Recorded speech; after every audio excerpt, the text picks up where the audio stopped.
The Business Bully Podcast is being brought to you by Audible. With over 180,000 titles to choose from, Audible can have what you need for your brain, your body, and your business. Get a free 30-day free trial at audibletrial.com/bully and get your free audiobook download on me. So we're going to go ahead and get the show started. And let's make it happen, man. Let's go. He's been an award-winning media personality and producer. As a speaker, he's empowered over 1 million people from the stage. Now one of the leading business coaches and brand experts is taking over the world of on-demand audio. It's the Business Bully Podcast. Now here's the Business Bully himself, Dave Anderson. Yo, what's going on? It is yours truly, Dave Anderson. Welcome to the Business Bully Podcast. I am excited to be here. Hope you are excited too. I am broadcasting live, of course, on Spreaker, iHeartRadio, and wherever good podcasts are listened to. And damn it, if my podcast ain't there, it ain't worth it. That's all I'm saying to you. So listen, a lot of stuff going on. First and foremost, I would be remiss if I did not talk about that terrorist action that happened out in Las Vegas. My heart and my prayers are with the victims. It looks like we got a call coming in just that quick. Let's see what's going on. Yo, what's up? Who's this? Hey, what's going on? It's Brad, man. What's up, Brad? You got to turn your radio down, buddy. What's going on with your partner? Not much, just muted, man. I showing some support, man. Figured I'd call in, learn some more from the Business Bully. Yes, I do appreciate you calling in, my man. How's everything going? Good? It's going. It's on the up, man. I shelved a few things. I shelved a few things. Not even really shelved. Put them on the back end, man. Working out this gun organization. I saw a need for it, and I actually fit into it way more than I expected to. Yeah. No, I definitely feel you there, my man. Definitely feel you there. Well, I'm definitely happy that, that you're here and that you're taking the time to call in, man. So I definitely appreciate you checking in, my man. And, let folks know how they can find you, man, and what help they can give. All right. So the organization is Black Gun Owners in Education. We can be found at bg0e.com. Anything and everything about firearms education to be there, from beginners to experts to trainers to FFL dealers. We're basically trying to push some of the black dollar in the firearms community because, believe it or not, it's just as divided as the rest of the world is. Yep. So absolutely. That's why we're here. We want to make sure we can teach people about firearms, the laws that go with them, and how to protect themselves if need be. Absolutely. I definitely appreciate you there, my man. All right, man. Thanks so much for checking in. I'll talk to you soon. So, again, man, everything that's happening out in Vegas, man, that was absolutely crazy, man. But I refuse to not classify that moron Paddock as a terrorist because, well, that's exactly what he did. We don't know what his motivations were, but we do know that he had a whole lot of premeditation going. You got that many guns in a room, and you find a room that's directly across from where you're trying to kill. That's premeditation, and so we've got to stop kidding ourselves and thinking that it's anything other than that. Now, from a business perspective, you also have to start looking at liability, because what happens with those outdoor festivals and what happens with those outdoor concerts, they have these gates up to keep people who didn't pay for costs of a ticket out. But what happens is when there's some type of massacre or some type of emergency, it's very hard to keep get the people who are in out. So you're basically keeping them in like a fishbowl type of situation, almost caged in. And so I wouldn't be surprised if you saw just an ass ton of lawsuits hit the Mandalay Bay, Route 91 or whatever that festival is called. But for me, man, I'm sick and tired of when it's somebody who is not necessarily a Muslim, somebody who's not necessarily black, that the news media refuses to use the term terrorist. Anybody who interrupts our normal way of life and keeps us from doing what it is that we enjoy is a terrorist. Those aren't my words. Those are the words of George W. Bush. So the former president of the United States said that anybody who keeps you from doing what it is that you want to do in your life is a terrorist. And if you give in to that, then the terrorists have already won. So you're trying to tell me because this guy is white and he's 64 that he is not a terrorist?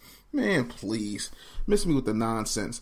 I also wanted to talk about what's going on the internet.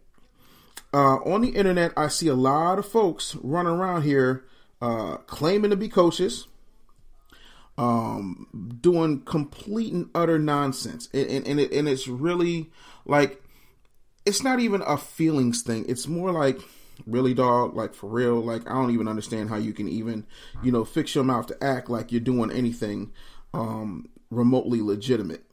Especially these fly-by-night coaches, like I'm so sick of seeing that. It's utterly ridiculous. How is it, you're a coach, but you haven't even figured out your pricing structure? How are you going to have, I literally saw somebody last night try to do a best-selling book course, and they don't even have a book out. And I'm like, on what planet is that acceptable? And some of these same quote-unquote coaches who are out here are the same quote-unquote coaches who are in my inbox, asking me for a discount on my rates. And I'm like, no, that's not going to fly, partner. Hey, what's up? Shout out to Philosophy for checking in. So happy that you're here. I get sick and tired of that. Like, if you can't hold your own nuts, I don't have any respect for you. And don't get me wrong, everybody starts somewhere. This is not an everybody starts somewhere conversation. You can start wherever you want to. I did not start coaching until I had documented results, and that's the thing. A lot of y'all have anecdotal evidence. I have real evidence, like you can't, divorce me from my accomplishments. Shout out to Kendria, shout out to Angela, everybody in the chat room, because I'm also broadcasting on Facebook Live, is checking in. But you can't sit up here and just say, oh, today I'm this, and it's just like, that's not how that works. You know what I'm saying? Now, don't get me wrong. I'm all about people being multifaceted. I'm a multifaceted individual. I'm a minister.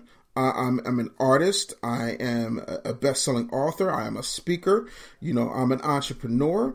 I am an advocate. I am an activist. I am a many splendid thing, but that's not until after years and years of doing and working and honing one craft and moving on to another. What we have now is the great thing about the internet is that it's completely leveled the playing field. The internet allows you to have a voice. It allows you to have a platform. It allows you to say whatever you want. The problem with the internet is that it's leveled the playing field. It allows you to have a voice. It allows you to have a platform, and it allows you to say whatever the hell you want. And so what winds up happening is you got these people out here fronting like they're doing something. Every time I turn around, they're like weeds. Angela said, I see coaches popping up everywhere online. Yeah, just pop, pop, pop, pop, pop. And then the real hustle, exactly, Sybil, I put in the work. The real hustle comes in where they start saying, oh, I'm a certified professional life coach. And I'm like, you got 3 baby daddies and you ain't got a clue. But you a certified professional life coach. You live with your mama. I feel like I'm TLC out here right now. If you're talking cars and you're walking, oh yes, son, I'm talking to you. If you live at home with your mama, oh, I'm like, it gets to a point where it's utterly ridiculous. You can say whatever you want about me, and I've never been one to make entrepreneurship out to be this sexy thing you see on Shark Tank. I'm the first person to tell you that it is work. It is feast or it is famine. There are times where still, I'm not as cash fluid as I'd like to be. You know what I mean? Because my output is crazy. And I don't think people understand that part. Nobody wants to show you the ugly underbelly of entrepreneurship. They just want to say, oh, wheels up, I'm going to the Riviera. Like, okay, homie, you got a beaches discount that you found on Groupon last year that you've been nickel and diming and saving up for, that you just had to take advantage of. You're not really doing it like you say you're doing it. And I don't really knock anybody for their hustle. But I have an issue when I have to come behind you and clean up the mess that you've made. For example, I did not. Now keep in mind, my first book was published by a major publishing house in 2003. Okay. That publishing house had what was called an imprint. That imprint was where my book was published. When it was time for my royalties to come in, my royalties came in like once or twice. And then after that, the imprint decided to do some shady stuff. And so I learned everything I needed to learn about the publishing industry on the fly. And I never went back to traditional publishing. That's not to say if a major publisher didn't come my way, with the bag, that I wouldn't take the bag, because they have a marketing department, they have a PR department that can get me on The View, things that I can't readily do for myself. But what winds up happening is you have people, and I've said this to a lot of people, and I mean it, being an expert gives you one more, all you need to be an expert is one more fact known than the person you're teaching. That's all an expert is by clinical definition. That does not mean that you go out here and you just rape people with that fact. Sybil says, no, just the good stuff, not the nights of falling asleep in the office. Yep. Dominique Huff, who's another entrepreneur out in Atlanta, says, I was talking about this the other day. Entrepreneurship is not for the faint of heart. But when getting back to this publishing thing, you got people out here, charging people uploading fees. I was like, what the hell is an uploading fee? And then I realized what they're doing is they're going to Kindle Direct Publishing. They're hitting one button and they upload the book, and they're charging you $300 to $500 for that, or they're charging you $1,500 for for you to publish your book, and you're happily paying it because you're like, oh well, I don't know too many people who have a book, so I don't know how to do this. And so, in response to what's happening, I decided to create a bestseller course after I put up, I don't know how many bestsellers, 10, something stupid like that. So what winds up happening is now you've got people saying, oh, I can do that too. And I'm like, how? Nobody has your book except you, your mom, and your cousin Winky. Stop playing.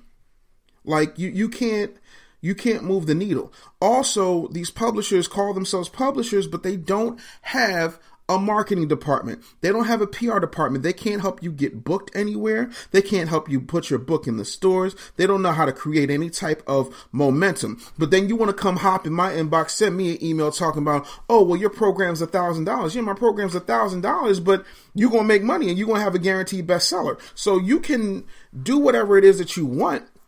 But now you mad because you done paid somebody $1,500 for a book, and it's not what they promised you. They told you it was going to be full color. It wasn't. They told you the typeset was going to be cool. It wasn't. They told you that you'll only get your royalties every 3 months, and then you did some digging and found out you actually get your royalty every month. So what they're doing is they're Ponzi scheming your royalties.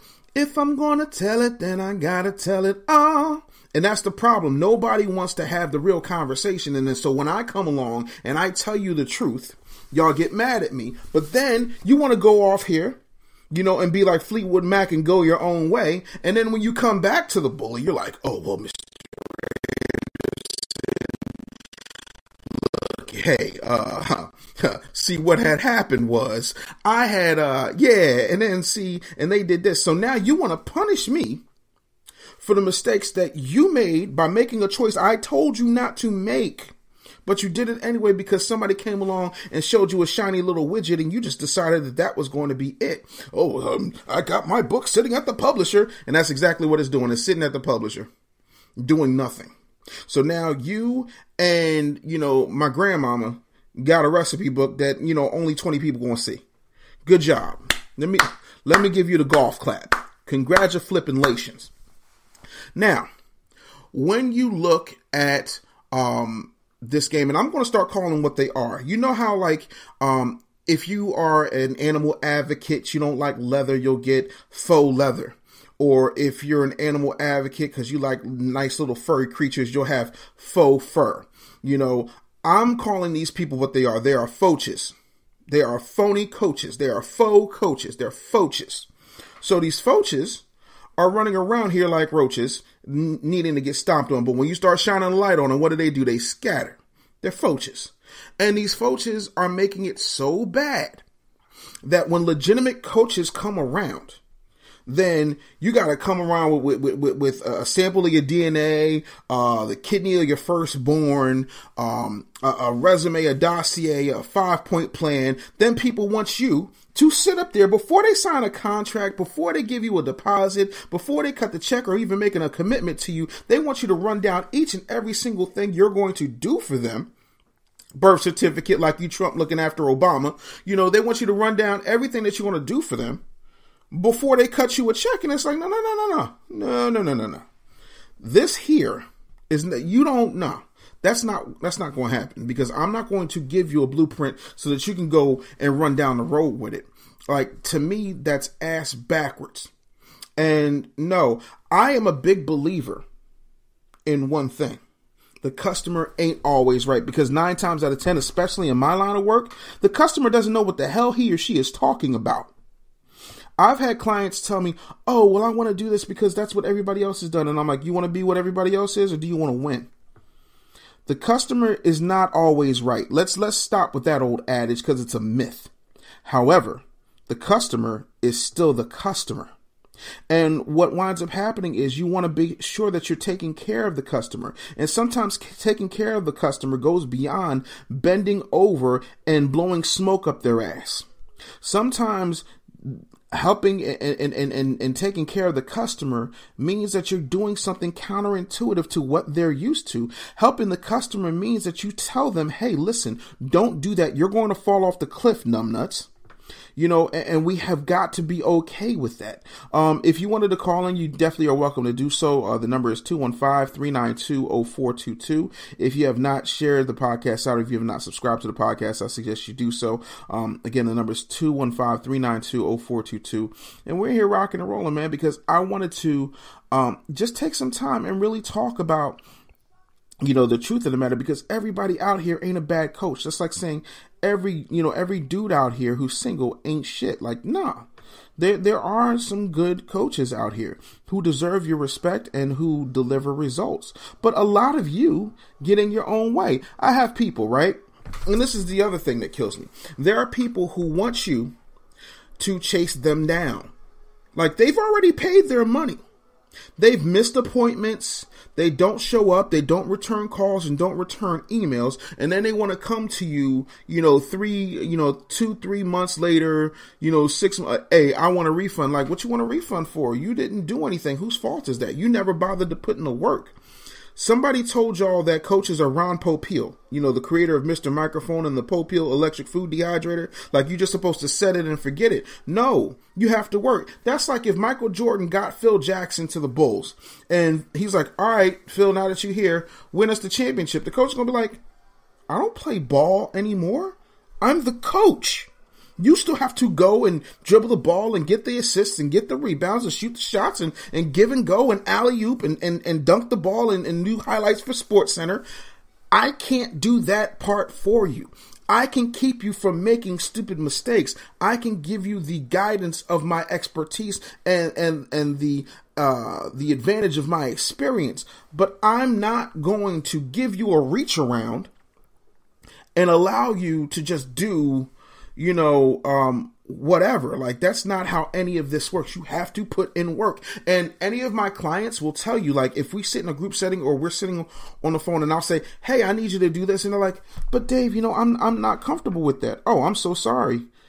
You paid me for this. So, you're going to have to get comfortable with being uncomfortable, because what you thought you were going to do was a little bit different than what you actually have to do in order to get there.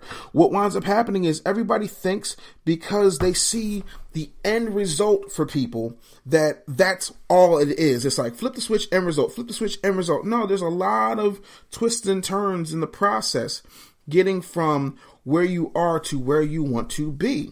You cannot afford the luxury of just phoning it in. You cannot afford the luxury of just doing whatever.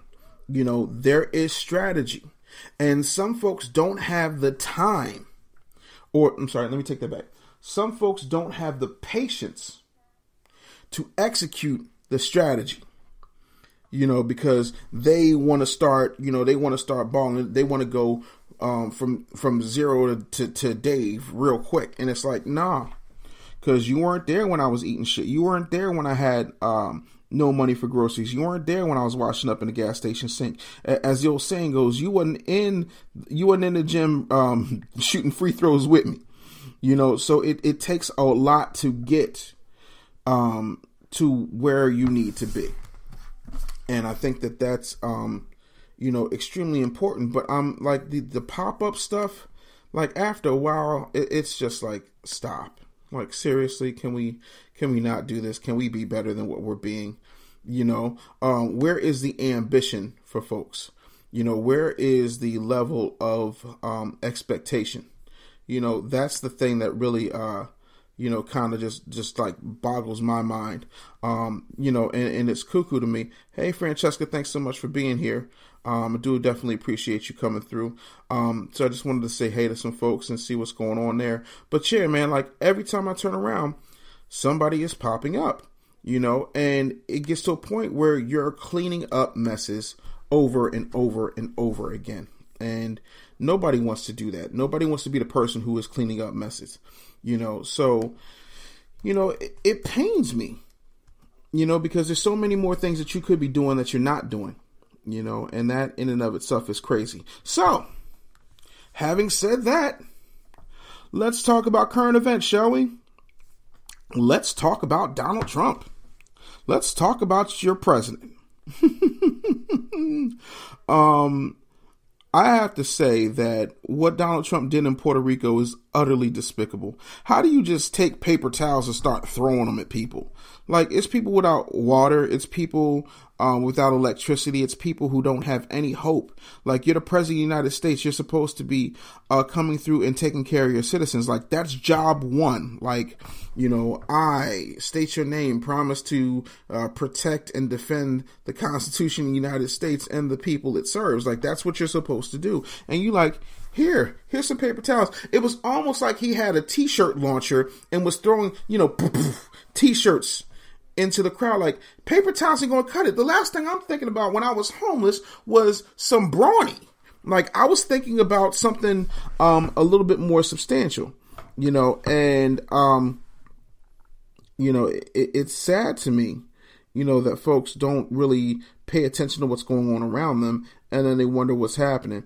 And so there's a lot of things that could have gone better, and then there's some folks around who who really did amazing work, at that concert trying to get people to safety, but the president really missed a whole lot, not doing what he needed to do, because he fell down on the job.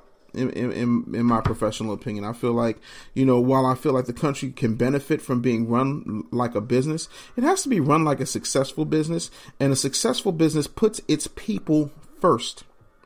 But when you don't hold folks accountable, and this is a thing that I need people to understand, you don't just vote when you go to the ballot. You vote with your eyes, you vote with your ears, and most importantly, you vote with your wallet. And when you're not in the conversation with your eyes, your ears, and your wallet, you wind up getting into trouble, and you wind up missing out on the ability to make things happen. Look, I got friends in Houston. I got friends in Vegas. I have friends in the Caribbean, and people like, well, you know what? What about all the islands in the Caribbean? Listen, man, I'm going to tell you this, above all else, and y'all can call this cold-hearted if you want to, but I am America first. Like, make no mistake, I am America first. So if you're not American, I ain't trying to hear it. Puerto Rico is a part of America. Those are American citizens. They vote. The Isle of Samoa, American citizens. Like, you got to understand where the territories are and what it means to be a U.S. territory. But I don't know where everybody was in geography or world cultures and understand how that works. Now, there are islands that are protected under the UK, which means that they're the responsibility of the Prime Minister and Parliament. And if you want to be technical, the alleged royal family. Whole nother hour show. But that's not America's problem, and America needs to start taking care of America first. And I also have an issue when you start talking about America first, but you don't include all its citizens, because last I checked, I'm an American citizen. I was born here, Which brings me to my next point. Shout out to the writers of Black-ish. If y'all haven't seen the season premiere of Black-ish, it was a history musical about the importance of Juneteenth. Now, I have, a certain level of disdain for Juneteenth simply because I feel like everything that celebrates black people has to revolve around slavery or the alleged term civil rights. And while I think the fact that slavery was abolished should be celebrated, let's not just gloss over the motivation behind why it was abolished. And let's not act like if it wasn't for black people in this country, that this country would not have been built. The cell phone that I'm on, the internet that I'm on, the lights that are powering the light bulbs above me and in front of me would not have happened. The cell phone that I use, all of these things, ice cream, mathematics, the broom and dustpan, the mortar and pestle, the mailbox. I could do this all day. Let's not act like the contributions of black people. I don't feel like that celebrated enough, because Black History Month gives you just enough time to talk about Martin Luther King, Frederick Douglass, Rosa Parks, and if you're lucky and froggy enough, Harriet Tubman.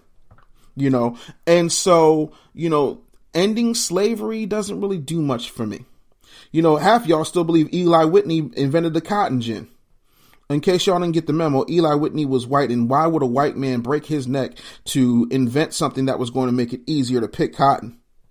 That makes zero sense on any level. But because you only get what's fed to you, you don't understand the importance of what it is. So Blackish, gave you an in-depth look at slavery, what it meant, how America sees slavery, because we don't talk about anything. We'll talk about the Holocaust. We'll talk about the slaughter of the indigenous people here. I refuse to disrespect them by calling them Native Americans.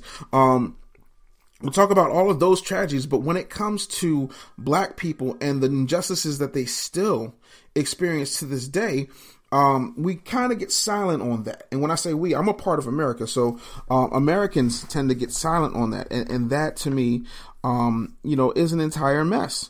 And I get sick and tired of hearing the same old thing. Oh, well, slavery and, no. And then there are people who just don't get it. Like, I'm sick of old people controlling the conversation. Let me just tell you this. I don't want to see another slave movie. I don't. I don't think that slavery is the beginning, nor is it the end of the story of black people in America. If you've read a book by Lee Rome Bennett called Before the Mayflower, you would understand that black people were here before the Mayflower, which means that our story in this country did not start with slavery. But, we could go on. We could talk about Easter Island. We can talk about Mexico. We can talk about all those things, and then the debate, because I made a point that, if Puerto Ricans weren't black, maybe the Jones Act would have been lifted earlier. People want to debate me about the racial makeup of Puerto Rico, as if history does not tell you that, okay, the difference between Puerto Rico and America is just where the slave ship stopped. So we have to stop acting like this does not have an effect. And then, there are black people in America who feel like, well, I'm blackity, blackity, black. And I'm like, man, let me just swab your cheek real quick and let's find out how black you really are. I know for a fact that my grandmother on my father's side's name was Fanny Rose McPhail. McPhail is an Irish name. And I know that she married the darkest, blackest man that she could find. I know on my mother's side, my grandmother is black and Indian and Irish. I've never done the swab, but that's something I'm going to be doing soon. But what my point is, everybody's got something in their gene pool that says black buck got loose in the big house or massa got loose in the slave quarters. So let's stop acting like, black people who were born in America. And when I say America, I mean the contiguous or continental United States are the true black people. Black people are all over every single continent. And we are as wide and as varied and as diverse as the rainbow itself. That's what makes us so dope. And I don't care what you call yourself, for societal gain, your genetics will always lie on you. And then if you go by the society standards, there's this thing called the one drop rule in America, which also applies to Puerto Rico. So there you go.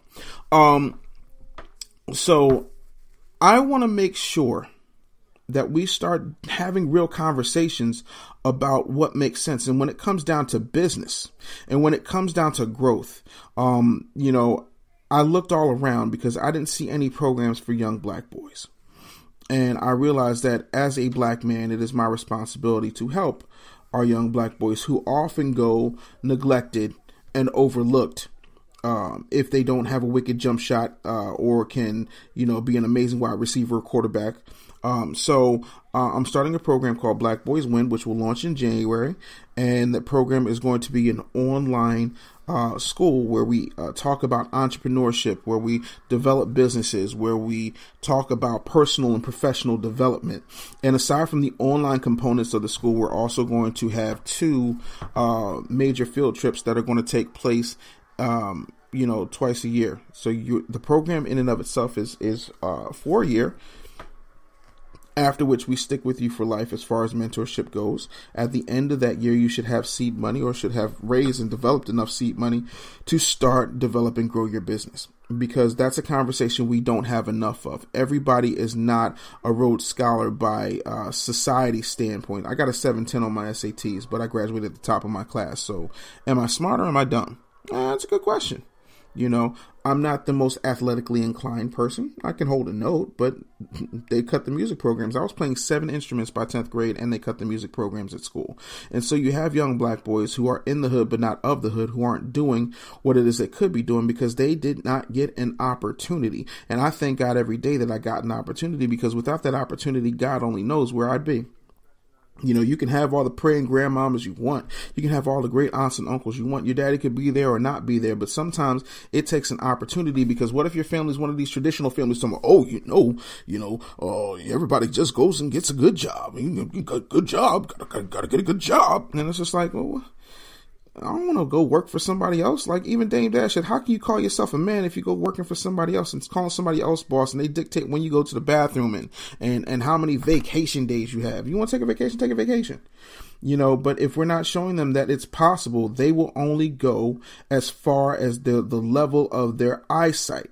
They'll only go as far as what they believe their limitations are. And we've got to take the blinders off of our young black boys. So if you have not gone over or shared the program, we're building the website now, but we do have the fundraiser page up. It is bit.ly/blackboyswin. Again, bit.ly/blackboyswin. But we are working diligently to create something that's going to be monumental, create something that's going to be mind-blowing, and is going to impact the lives of young people everywhere, because I feel like that's extremely important. So I wanted to, take some time and just kind of bust it up with you guys for a minute, because I really haven't had a chance to do a live show for quite some time. So I'm going to start working on a schedule where I can do this stuff twice a week and really get in.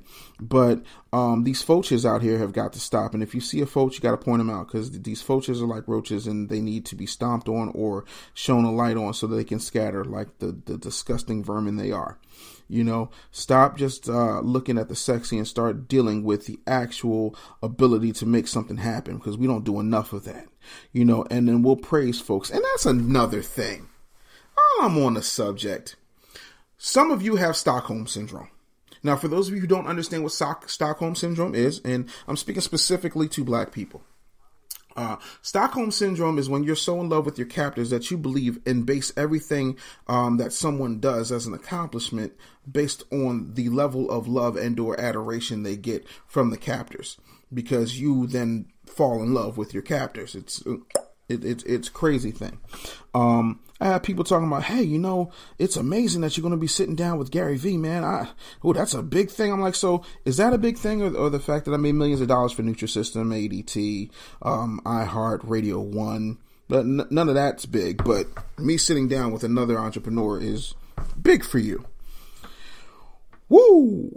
Yeah, let that one sink in. Speaking of which, we've got a date. It's going to happen in November. I'm going to VaynerMedia, and me and Gary Vee are going to sit down. We're going to have ourselves a nice little conversation. So I'm definitely looking forward to that. So, like I said, man, I'm always happy to be here. Always happy to help. And one more thing. If you have not, and you've been thinking about it, because I got an email earlier this week that said, Mr. Anderson, I've done this a million times in my head. I've written this email a million times in my head.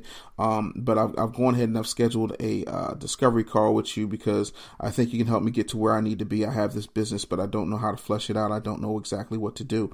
If you have not signed up for a discovery call in order to help you start, grow, or build your business, head on over to bit.ly/bully call, bit.ly/bully call, and we'll make it happen.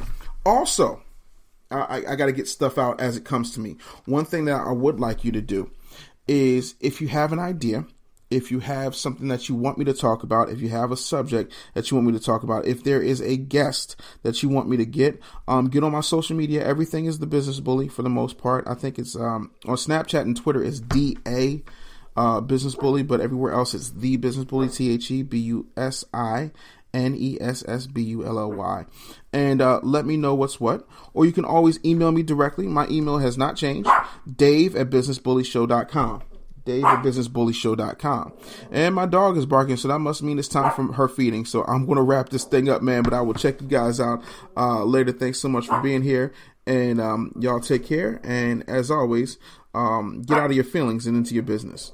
He's one of the leading business coaches and branding experts in the US, generating millions of dollars for brands like Nutrisystem, The Ricky Smiley Morning Show, iHeartMedia, and Les Brown. He's impacted over 1 million people from the stage. Now, best-selling author David Anderson releases his latest book, Pitch, Close, Upsell, Repeat, a practical guide to sales dominance. Learn how to conquer fear of selling, how to get people to buy from you, and more. This book will motivate and inspire you to unleash the sales beast inside of you. Pitch, Close, Upsell, Repeat by David Anderson is available at Barnes & Noble, Amazon.com, or wherever fine books are sold.